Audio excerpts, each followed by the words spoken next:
I singled out Kyle Walker as kind of a microcosm of what's going on. I love him as a player. He's been brilliant for them. He's been brilliant for England. His pace, his reading of the game is probably second to none. And yet today we saw none of that. We saw him outpaced in moments.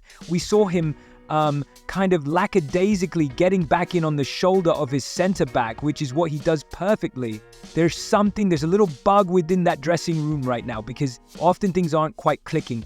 Tim, just quickly on the pace.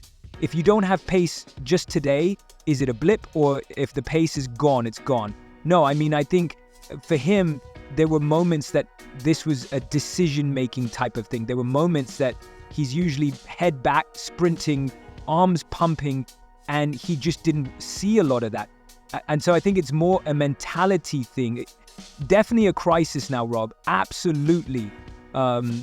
In some respects, I think fans of other teams will say, welcome to our world, the normal world, that this is what happens.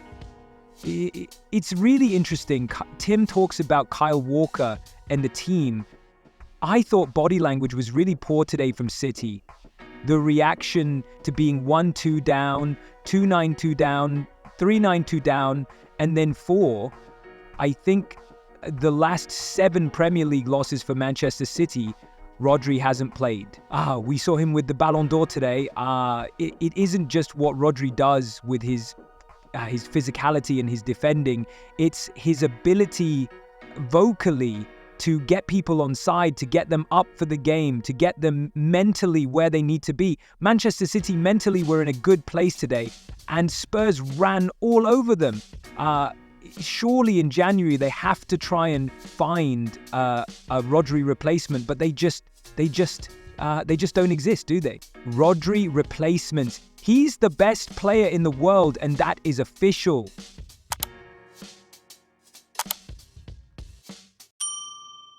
Manchester United. We're going to look at what Ruben Amorim has been up to in his first week at the club. No games for Amorim this week, obviously James, but a trip to Ipswich this weekend. And he's had a busy intro, obviously coming into Old Trafford. Yeah, it's been a bit of a whirlwind for Ruben Amorim since he arrived in Manchester last Monday. There's been plenty to do, plenty of people to meet. He had the stadium tour as well, very early on. And after that experience where he actually met a few fans in the dressing room, he advised all players to go on the stadium tour just to remind them of the history of this great club.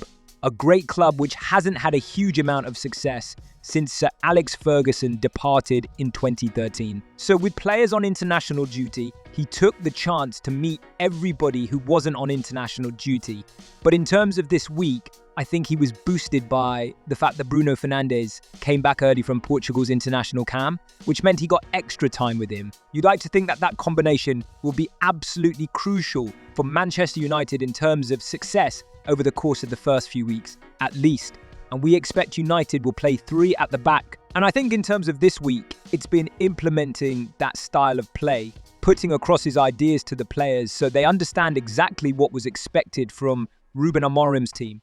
He's also been analysing footage from Manchester United's start to the season. There's been plenty of defeats. There's been plenty of things to work on and what's really fascinating to learn. So it's definitely worth reading that because there's so much detail in that. But one thing that's really clear is the fact that he's creating an environment where he's demanding but jovial. That's what it's been described as, which maybe wasn't the case under his predecessor, particularly jovial at times. That seems to be the case. And I think the way he's warmed to staff and the way that staff have warmed to him suggests that this could be a really exciting period for Manchester United. And what's really interesting is he's very keen to improve the players at the football club. There's not been a huge amount of dialogue when it comes to discussing January and whether they want to bring players in. We know managers come into clubs and want to get their signings through the door. The understanding is that he wants to work with these players here before he even thinks about what happens in January and beyond that. So, he faces the media for the first time at tour. He's dealt very well with some of our colleagues at 1 Hour Sports in Portugal over the course of the last few weeks. But he faces the UK media for the first time at 2 p.m. We'll bring that to you on 1 Hour Sports News. It'll be fascinating to see if he charms the English media, as he seems to have done in Portugal in that first game against Ipswich on Sunday. It's a decent run of fixtures for United at the start of Ruben Amorim's reign. But you'll want to get the ground running against Kieran McKenna, who was someone who touted for the job in the summer.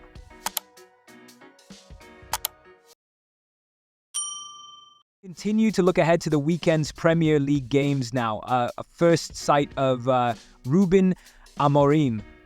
What can we read into the clips of his first training sessions? Yeah, well, maybe we can take some clues from training clips released by the club.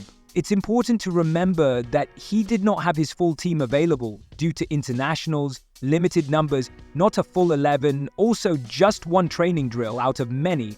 But both clips show similar patterns of play.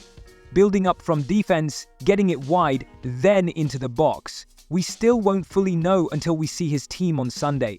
Look, we know he likes to use the 3-4-3 formation at Sporting. Mason Mount playing in a narrow front three with Marcus Rashford and Ahmed Diallo arriving in the box both times.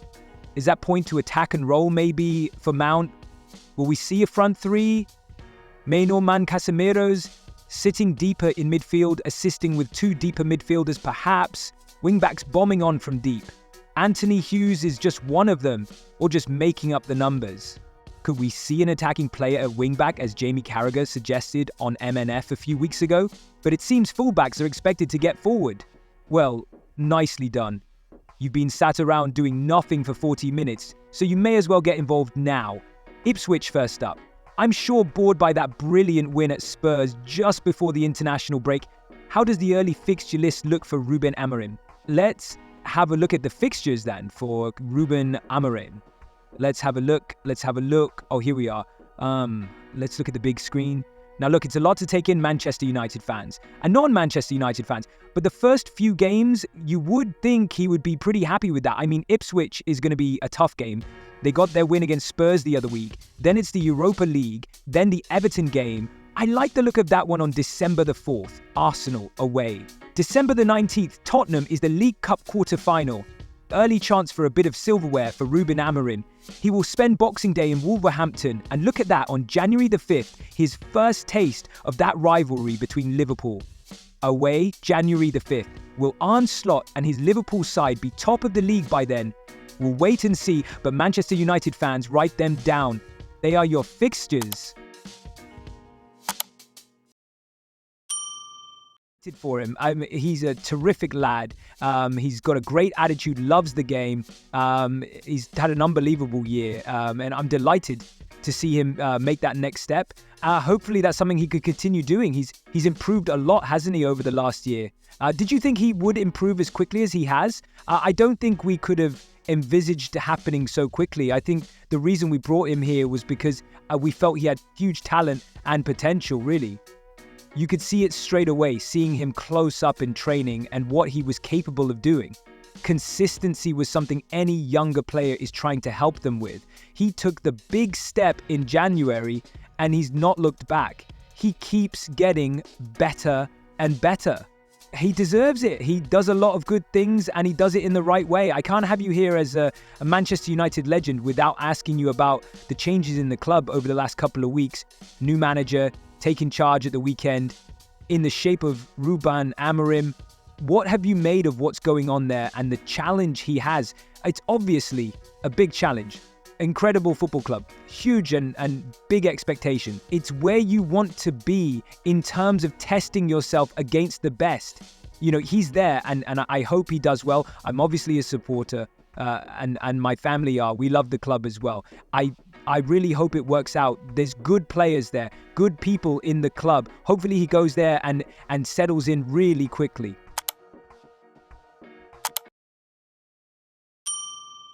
Ben Ransom is with us in the studio this morning. You are Mr. Manchester City. Would it be fair to say that relief would be the right word for City supporters, for the club's hierarchy, that he is set to stay? Mike Wedderburn might have a thing or two to say about that, but look, I think it's a great bit of news for the hierarchy. They have been absolutely desperate, let's make no mistake about that, for Pep Guardiola to stay. Remember, when Ruben Amorim was appointed as Manchester United manager, there was a lot of speculation at the time about whether he would be following Hugo Viana into Manchester City. And the club were adamant, look, we've not spoken to Amorim, we've not spoken to anyone else. Pep Guardiola is our number one target to be the manager next year.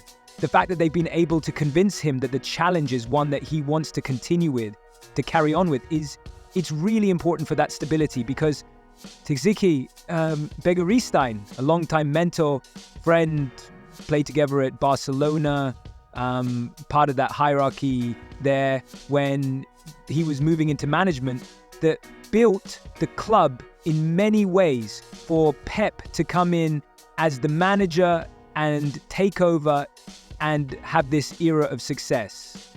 Him leaving in the summer does leave a huge void at City. So for Pep to be able to seamlessly continue to stay loyal to the club that he loves so much, the people, the club, obviously there's the charges, currently the Premier League hearing ongoing, more than 100 charges City facing. Pep has been quite adamant that he has been told by his superiors the club's done nothing wrong, but part of his motivation surely will be to stay and make sure that he handles that transition, whatever comes out of those. Do you think he's motivated by the charges at all and what might not happen? Whether he's been given a steer by the club's legal team as to what they think could happen and what the punishment could be if they're found to have done anything wrong? I think that certainly from Pep's point of view, he has always maintained that everything will be fine.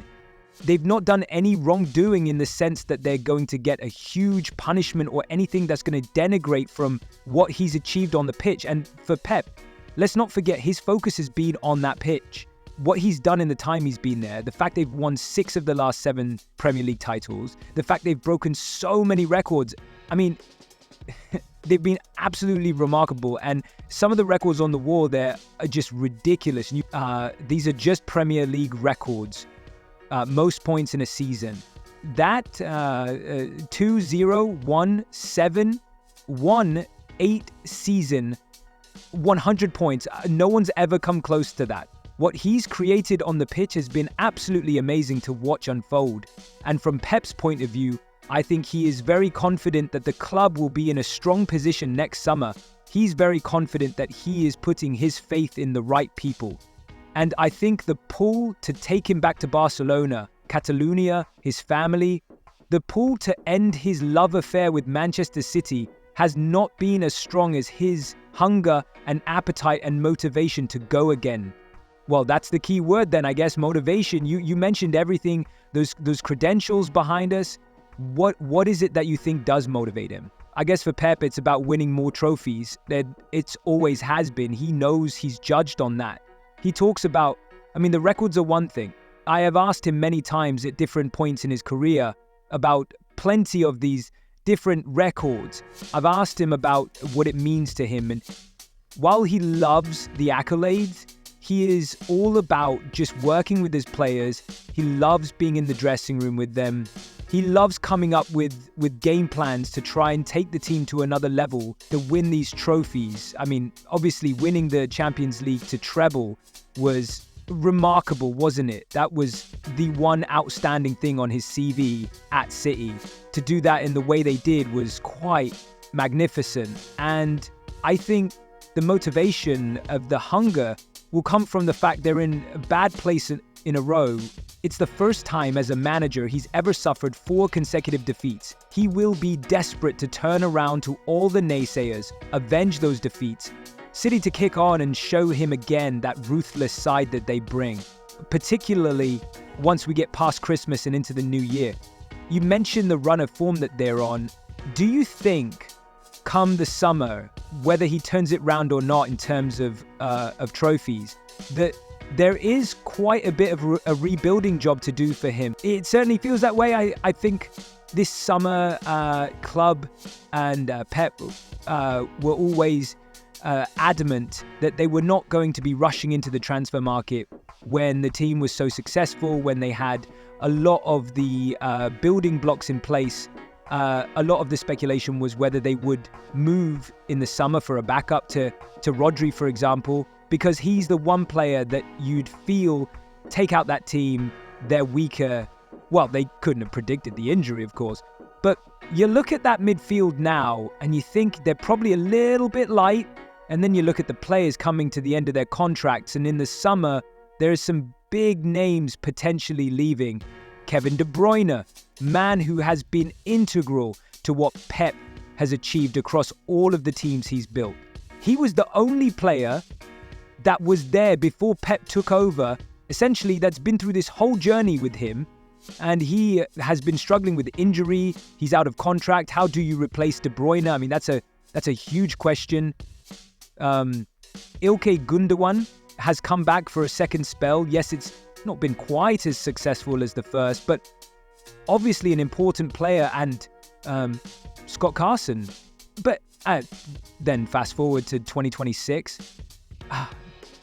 That's when we got really big names. Edison, the goalkeeper that has transformed City, transformed the way we look at football in the country. Stefan Ortega as deputy. They're both out of contract. It's a huge decision because do you stick with one or the other? How do you convince both to possibly stay? Edison obviously linked with the move in the summer. Kyle Walker, John Stones, trusted legacy, players he loves, loads of evolutions for England. They're out of contracts, fourth big team, and Bernardo Silva too. These are big players. It's going to take an evolution, if not a revolution. And how many transfer windows will that take for City to build what will be, I think, Pep's fourth big team? It's a game that has troubled them in recent years.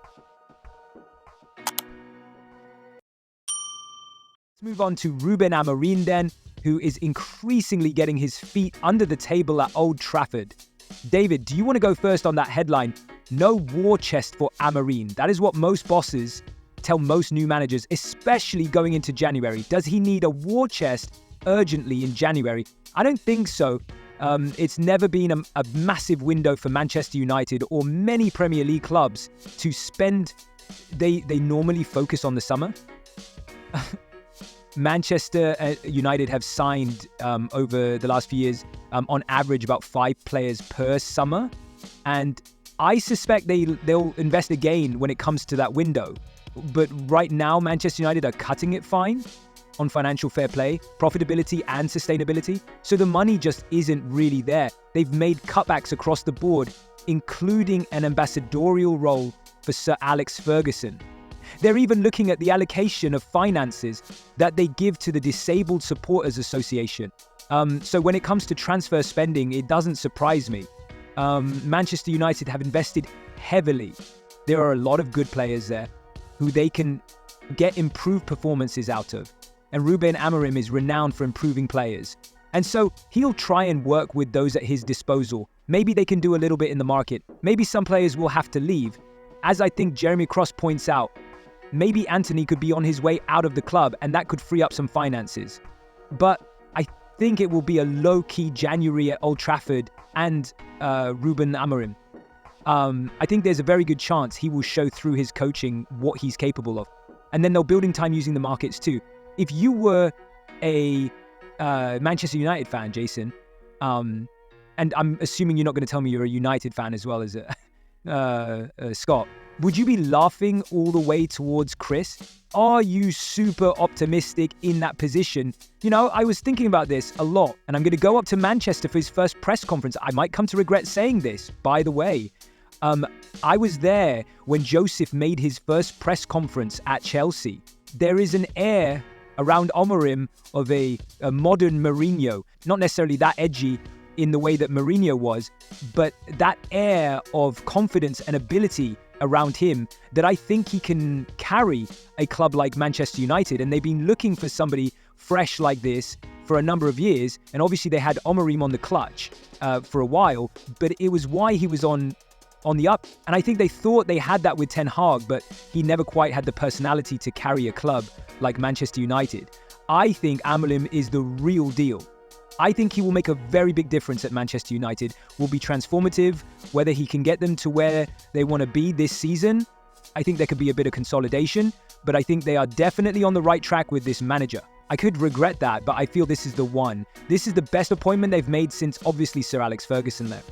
Let me give you 20 seconds each. It's very unfair, I know. What's the first thing, the most important thing in his inbox, David? He needs to improve the culture, the spirit, the atmosphere. They've very little time to train, very little contact with the players. Match after match, midweek and weekend, he needs to work on the basics, get the spirit and the confidence up, which is being low of late. Jason? I think it's the combinations up front, actually. I'm fascinated by if he sticks with that 3-4-3 formation, how he's going to make that work, where Bruno Fernandes fits in, where Marcus Rashford, Højbjerg, these players fit in. I think that's where I'm really fascinated by. Rashford in particular really needs to be re-energized, and he needs a coach to get behind him and get the best out of him, because he should be absolutely at his peak at the moment. Unfortunately, he's quite not there.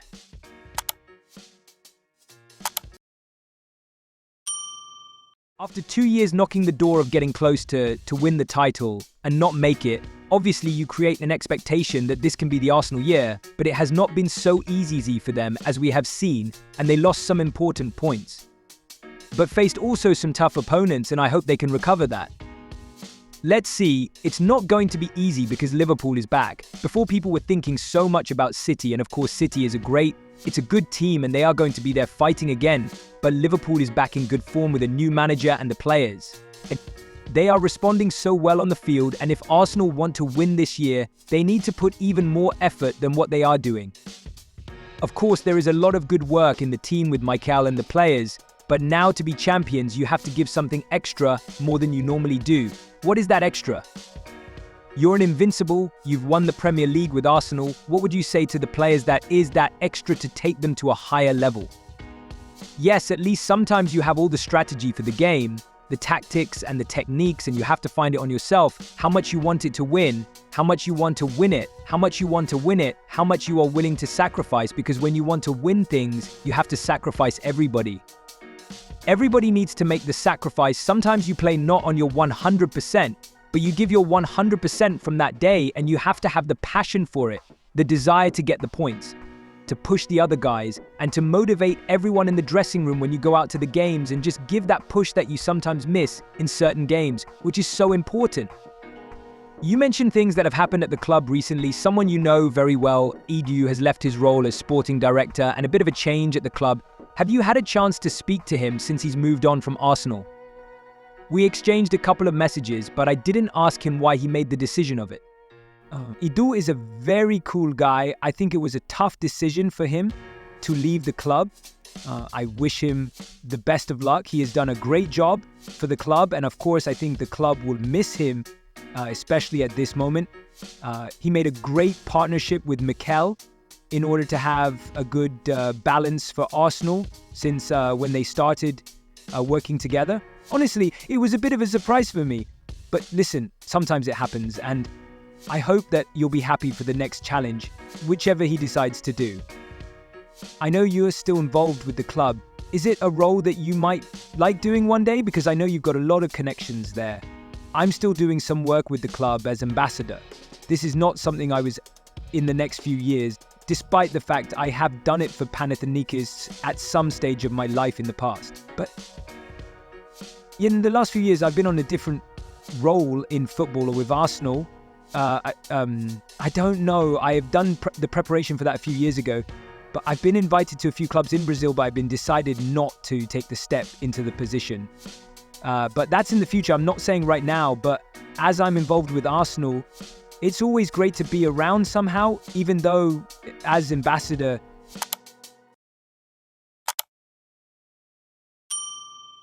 midfielder Rodrigo Bentancur has been given a 7-game ban and a fine of £100,000 by the FA for using a racial slur about his teammate Heung-min Son while appearing on TV in his home country of Uruguay in June. A warning: some viewers may find some parts of this report offensive. Bentancur was asked by the host of Channel 10 to show the shirt of a Spurs player. He replied, "Sonnies." It could be Sonny's cousin too, as they all look the same. Bentancur denied this charge, but the Independent Regulatory Commission found it to be proven and imposed the sanctions following a hearing. The Uruguayan midfielder will now miss 7 domestic games, keeping him out of action until Boxing Day.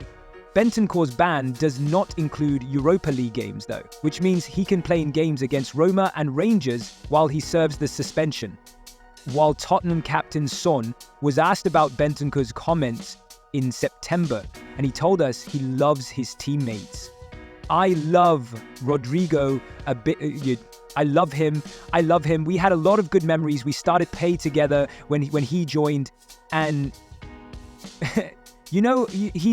he apologized straight afterwards. When we had a holiday, I was at home and I didn't even realize that was what was going on, and he just sent me a long text that you could feel that it was coming from his heart. And afterwards, then when he come back to the training ground for the preseason, and he just felt really sorry, and he almost cried when he said apologize in the public, also personal as well. So, but he felt like he was feel really sorry. We all human makes a mistake. We learn from it. But I love Rodrigo a bit, and I love him, and he made a mistake, but I have no problem at all. While speaking after Bentancur was charged by the fact in September, Ange Postecoglou said the Tottenham midfielder had made a mistake, but stressed the importance of education. We all make mistakes, and I've said before that, for me, it's not just about punishment. It's the opportunity to, for people to atone, to learn. Because if we're talking about having a society that's kind of understanding and tolerant of everything, we also must show that, to people who make mistakes, as Rodri has made this in his time. But, we kind of know him very well, a lot better than most, because we spend every day with him, and we understand the kind of person he is, and we understand that, even though he's a great guy and a fantastic teammate, he's made a big error this time. He's got to, take the punishment, but also we need to make sure that we give him the opportunity to atone for it and learn from it, and hopefully others learn from it as well. Well, Danny Mills has had his say on the Bentancur's suspension. He believes clubs in particular have a responsibility to educate players to ensure incidents like these are avoided in future. He's made a mistake, but education is a huge part of that. He's owned up, he's apologized for that mistake.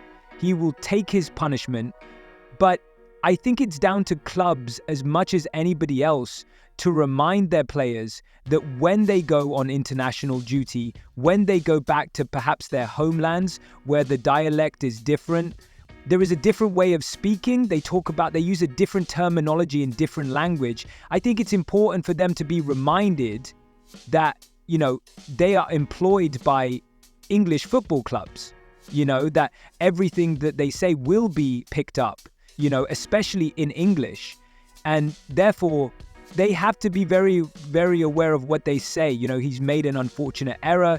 He's apologized, which was obviously accepted immediately, which we just heard. I think the only issue that I have around it is it's, whether it's a UEFA ban, an FA ban, who gets involved with what. He was away on international duty. The FA have banned him because it was, 2 days before a game? So technically, whose jurisdiction is he under? That's, I guess, whether he gets banned by FIFA, UEFA, or, or the FA, I guess that's the only real debate. But he's got his ban, he'll take it, he'll learn from it, and it serves as a lesson for others, to be very, very careful what they say, and also to educate themselves. Yeah, so here are the games that Bentancur will miss. They include Saturday's trip to Manchester City, as well as games against Chelsea and Liverpool. The Uruguayan midfielder will also miss Tottenham's Carabao Cup quarter-final against Manchester United before his return on Boxing Day, as we mentioned earlier. He will be able to face Roma and Rangers in Europe, though. So Tottenham's first game without him is a trip to Manchester City in the Saturday Night Football.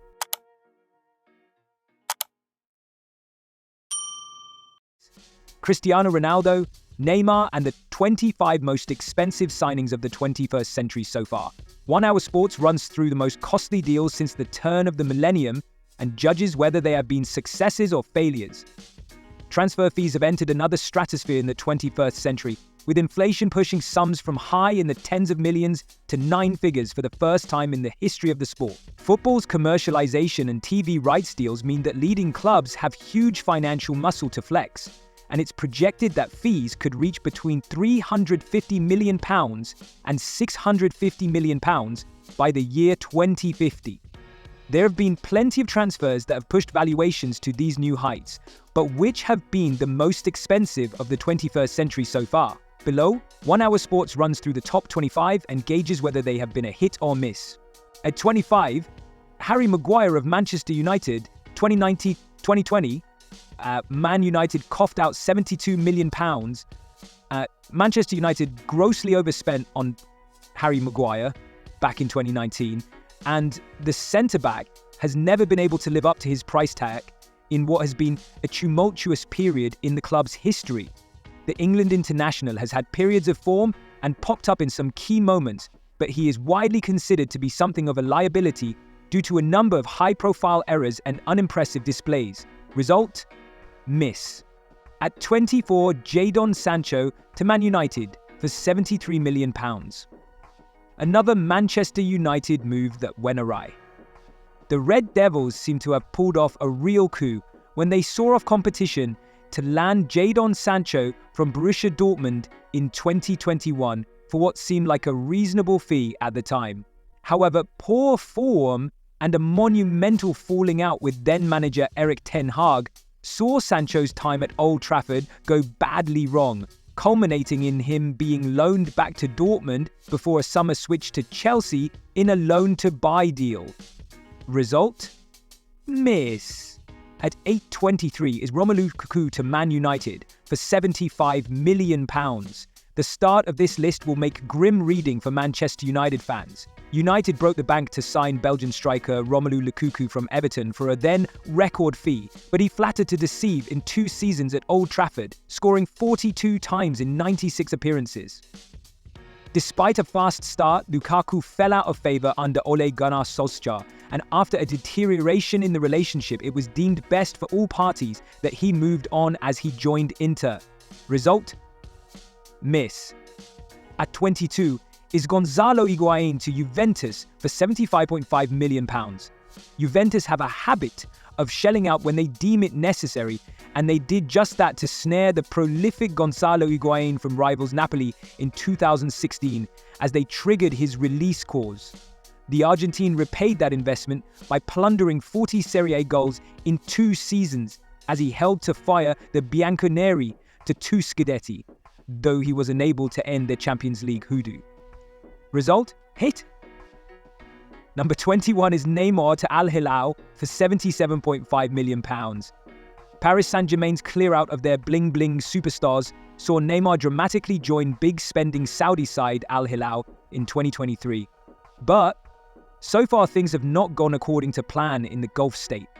The attacker suffered an ACL injury just 2 months after completing the 3rd blockbuster transfer of his career, and is only just recovered more than 1 year later, amid talk that his mammoth contract could be terminated. Result? Miss. Number 20, Josko Guardiola to Man City for £77.5 million. One of the most recent in a string of defensive signings Manchester City have made under Pep Guardiola.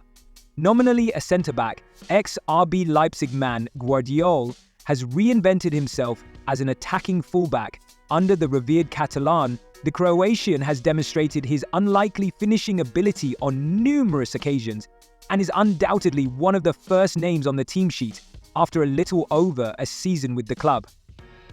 Result? Hit. At number 19 is Cristiano Ronaldo to Real Madrid for 80 million. Needless to say, this will probably go down as one of the most successful transfers in the history of the game. After leaving Manchester United behind in 2009, Ronaldo would go on to become Real Madrid's greatest ever goal scorer. The Portuguese icon netted 451 times in 438 appearances for Los Blancos, winning the Champions League 4 times, including 3 in a row, La Liga twice, and 4 for the Ballon d'Or. An unequivocal hit. Result? Big hit. 18 is Antony to Man United for £81 million. From one of the best transfers of the 21st century to one of the worst. Antony's switch to Manchester United from Ajax has been an unmitigated disaster. Ten Hag brought the Brazilian with him to Manchester from Ajax in 2022 after protracted negotiations. But he has done nothing to justify his price tag. The winger does not seem to be cut out for the Premier League, and his poor form and off-field controversy have made him an unpopular figure at Old Trafford. It will be interesting to see how long he lasts under Ruben Amorim. Result? Miss. Number 17. Harry Kane moves to Bayern Munich for £82 million. Already prolific, Harry Kane has taken his goal-scoring exploits to another level in Germany after leaving Tottenham for Bayern Munich in 2020. The England captain has feasted against Bundesliga defences and is scoring at a rate of a goal per game so far, 61 in 61. However, that long-awaited trophy has still eluded him as Bayer Leverkusen sprung a surprise to claim the league title last term. He will be desperate to put that right. Result? Hit. Number 16, Gareth Bale to Real Madrid for a staggering £85 million. Gareth Bale's Real Madrid legacy is a complex one, as the Spanish media often framed him as the enemy of the Bernabeu, and he seemingly fell out of love with the club. But you cannot argue with his highlights reel, trophy carries, and the raw statistics. The big money signing from Tottenham was a sensation in his time in the Spanish capital, with the Welsh winger making 183 goal contributions in 258 games, while winning countless honours, including the Champions League 5 times. Result? Standing at 15, Jude Bellingham moved to Real Madrid for £88.5 million. More evidence that Real Madrid rarely miss when they spend big. Midfield dynamo Jude Bellingham is the most recent big money buy to deliver the goods in the famous white shirt. The England international was prolific in his debut campaign as Los Blancos secured a La Liga and Champions League double, and although he is not scoring at the same rate this time around, he is still influential to Carlo Ancelotti's side. Result? Hit. Number 14. Paul Pogba to boyhood club Man United for £89 million. Another player with a complex past with a club that spent so much on him. Paul Pogba was capable of moments of technical brilliance, but too often flattered to deceive in a Manchester United shirt and never really fulfilled his potential at Old Trafford. Having come through the academy, he was re-signed from Juventus for an astronomical fee in 2016. His strongest season came in 2001-8-1-9, as he contributed to 27 goals, but that was as good as it got as niggling injuries disrupted his flow. Result? Miss. Seated at 13 is Eden Hazard big money move to Real Madrid for £89 million. Eden Hazard had a spotless injury record at Chelsea, but as soon as he completed his long-anticipated transfer to Real Madrid in 2019, his problems began, and they would ultimately force him into a sad early retirement. Widely regarded as one of the best players in the world at the time, he could only muster 76 appearances in 4 years at the Bernabeu, with a raft of fitness issues derailing his dream move to Los Blancos. Result? Huge miss. Number 12, we have Ousmane Dembele moved to Barcelona for £97 million, part of Barcelona's huge splurge in 2017. As they desperately sought to replace Neymar, the club hedged their bets on Ousmane Dembele reaching similar levels, having been touted as another wonder kid. However, the French winger would never hit the heights at Camp Nou and became a source of frustration given his huge price tag. Injuries didn't help, but his numbers were always pretty modest for such a costly signing. The nature of his exit to PSG left a bad taste too. Result? Miss. Number 11. Have Romelu Lukaku moved to Chelsea for £97.5 million. Lukaku's second appearance on this list. Hailed as the signing that could fire Chelsea to the Premier League title in 2021, the Belgian's return proved to be ill-fated. Things started well as he bagged 3 goals in 3 league games, but injuries and an ill-considered interview with Italian media proved to be his downfall as he fell foul of Thomas Tuchel. He would become peripheral and lasted just 1 season back at Stamford Bridge despite his eye-watering price tag, being loaned back to Inter and subsequently to Roma before finally being sold to Napoli in 2024. Result? Miss. To number 10 then, Cristiano Ronaldo to Juventus for £99 million. There was an element of risk in spending such a significant amount on a 33-year-old when Juventus decided to move for Ronaldo in 2018, who felt undervalued by Los Blancos at the time, but they were probably always confident it would pay off in the short term despite the long-term financial implications. Indeed, the veteran would fire the Italian giants to back-to-back Scudetti, scoring 101 times in 134 appearances for the Bianconeri, including a 31-goal haul in Serie A in 2019/2020.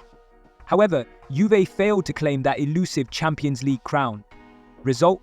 Hit. Moving to number 9, Declan Rice to Arsenal for a whopping sum of £100 million. A transfer that always felt like a banker after Declan Rice established himself as one of the finest number 6 in the Premier League at West Ham. It was Arsenal who won the race to sign him in 2023. Although his attacking threat has arguably diminished, Rice has adapted seamlessly to the step-up and is a key player at the base of the Gunners' midfield as they push to end their agonizing wait for a Premier League title. Result? Hit! At number 8, Moises Caicedo to Chelsea for £100 million. Moises Caicedo looked for all the world like he was set to become the latest costly flop on this list at the midway point of last season, off the back of a very difficult start to life at Chelsea following his huge money move from Brighton. However, he has rediscovered himself in 2024 and has hit his best form this season under Enzo Maresca, reminding everyone of his talents as a ball-playing midfield destroyer and arguably emerging as the Blues' most important player. Result? Hit. Number 7, Jack Grealish, Man City, £100 million. Man City finally signed long-term target Jack Grealish in 2021 for a then British record fee. 3 years on, the jury is arguably still out on whether the England international was worth the money. Previously a tricky flair player, Grealish has had to adapt to Guardiola's tactics, rotation policy, and becoming more responsible defensively, making him more of a functioning cog than the star man he was at Aston Villa. However, he has already won 3 Premier League titles and the Champions League in his time with City. Result? A hit on 6th on the list. Enzo Fernandez moved to Chelsea for £107 million, the most costly of Chelsea's raft of new signings in January 2023. Enzo Fernandez was supposed to be the marquee signing of the Todd Boehly Clearlake capital ownership, following his impressive showings at the 2022 World Cup. However, the Argentines have been unable to replicate that level consistently, leading to questions over whether he is suited to the Premier League. A hernia contributed to a dip in form in 2-0, 2-3, 2-4, but he has struggled to kick on this season so far. Result? Miss. At 5, Antoine Griezmann to Barcelona for £107 million. Barcelona stumped up Antoine Griezmann's huge release clause to sign him in 2019 as one of the finest players on the planet, but he lasted just 2 seasons. As both inconsistent form and the Blaugrana's dire financial situation saw him return to Atletico Madrid. The attacker's second season at Camp Nou wasn't bad as he provided 33 goal contributions in all competitions, although that included just 13 league goals. He is generally considered to have been a mismatch tactically and has returned to his best back at Atleti. Result? Remember him? Number 4, Philippe Coutinho to Barcelona for £108 million. Another Barcelona misstep. At the very expensive end of this list, their move for Philippe Coutinho might just go down as the worst transfer of all time. The attacking midfielder was carrying an injury when he signed in January 2018 and inevitably found it hard to find a place in a Lionel Messi-dominated team. Eventually, from at least form and some bad results, saw him become public enemy no one, and after an underwhelming loan to Bayern Munich and subsequent knee injury, his time at Camp Nou drew to a pretty sorry end. Result? Number 3, João Felix moved to Atletico Madrid for £113 million. An exuberant attacking player who thrives when he's given freedom, Diego Simeone's Atletico Madrid and João Felix always seemed like something of a mismatch. And that would prove to be the case. Felix struggled for consistency within Simeone's defensive tactical system and had a very public falling out with the Argentine. He was eventually loaned to Chelsea and subsequently Barcelona before a permanent switch to Stamford Bridge in the summer. Result? Less decisive, less active players, an additional decrease in outcomes, murder rates in Periwinkle House dipped for most years in commercial football, and the value of football games increased for the last 20 years. Number 2, Kylian Mbappe, PSG, £166 million. He may have been eye-wateringly expensive, and his acrimonious exit to Real Madrid certainly left a sour taste. But there is no doubt that Kylian Mbappe's transfer from Monaco to PSG in 2017 was a roaring success, as the explosive French forward emerged as one of the finest players on the planet. It was a risk to spend so much on an 18-year-old, but it paid off handsomely as the attacker became the club's all-time top goalscorer, with 256 in 308 appearances, 56 ahead of second place, winning Liga 6 times in 7 years, as well as countless cup competitions. However, a Champions League crown always remained elusive. Result? Hit. At number 1, Neymar to PSG for £198 million. A transfer fee that is yet to be matched 7 years on, and may well never be. PSG stunned the football world when they triggered Neymar's €200 million, $198 million/$263 million release clause in 2017 to prize him away from Barcelona, with the attacker motivated by the chance to move out of Messi's shadow and be the main man in the French capital. The question of whether or not the deal was a hit is a complicated one. Although he would delight over the course of 7 years with moments of individual brilliance, extraordinary flair, and sublime goals, his time in Paris was ultimately marred by injuries, falling short of the overarching target of winning the Champions League, and the breakdown in his relationship with the club. For such an unfathomable, extraordinary, astronomical sum of money, the club probably expected the Brazilian to help deliver more than just domestic dominance, which was par for the course. Result? Miss. Which player do you think should be on this list?